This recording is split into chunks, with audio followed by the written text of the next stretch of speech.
बुद्ध के अपने शिष्यों के लिए आखिरी शब्द थे अया दियो भवा, अपने प्रकाश स्वयं बनो। जब बुद्ध इस दुनिया से जा रहे थे तो स्वाभाविक रूप से हजारों शिष्य उनके चारों ओर इकट्ठा हो गए और वे रोने चिल्लाने लगे।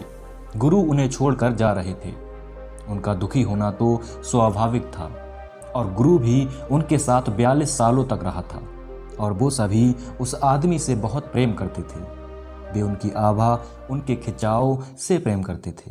वे उनमें से सबसे सुंदर व्यक्तियों में से एक थे जो कभी भी इस पृथ्वी पर चले होंगे। वो न केवल आध्यात्मिक रूप से सुंदर थे बल्कि शारीरिक रूप से भी।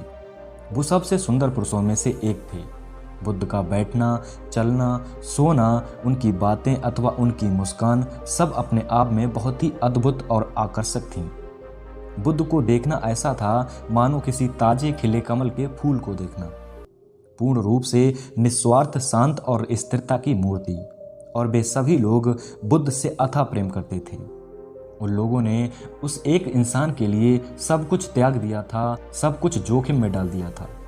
लेकिन अब वही इंसान उन्हें छोड़कर जा रहा था तो वो सब रोने लगे। उनके रोने को, उनके आंसुओं को, उनके दुख को कोई भी समझ सकता था। लेकिन बुद्ध ने कहा, चुप हो जाओ, ये रोना धोना बंद करो। और तुम सब रो क्यों रहे हो? इससे क्या फर्क पड़ता है कि मैं इस दुनिया में रहूं या ना रहूं?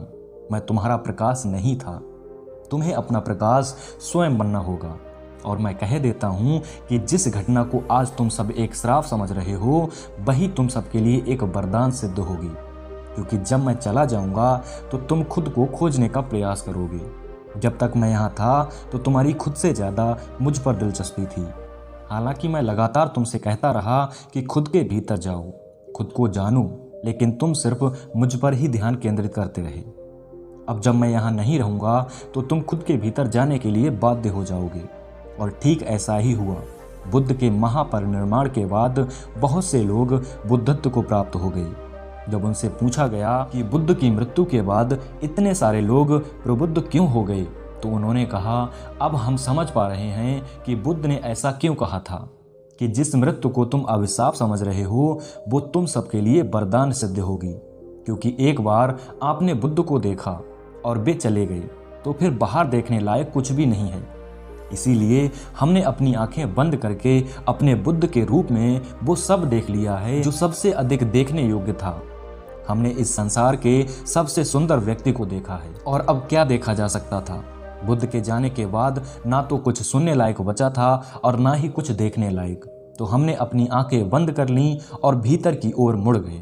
पर क्योंकि अब बुद्ध बाहर नहीं थे तो पहली बार हमने उनकी आवाज़ अपने भीतर सुनी। जब तक बुद्ध हमारी आंखों के सामने थे तब तक हम अपने भीतर की यात्रा को कल पर टालते रहते थे, क्योंकि हम उनके व्यक्तित्व और उनके करिश्मों में ही मुक्त रहते थे।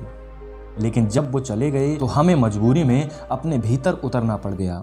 शायद बुद्ध का इस दुनिया से जाना ही उनका आखिरी और सबसे बड़ा उपदेश था।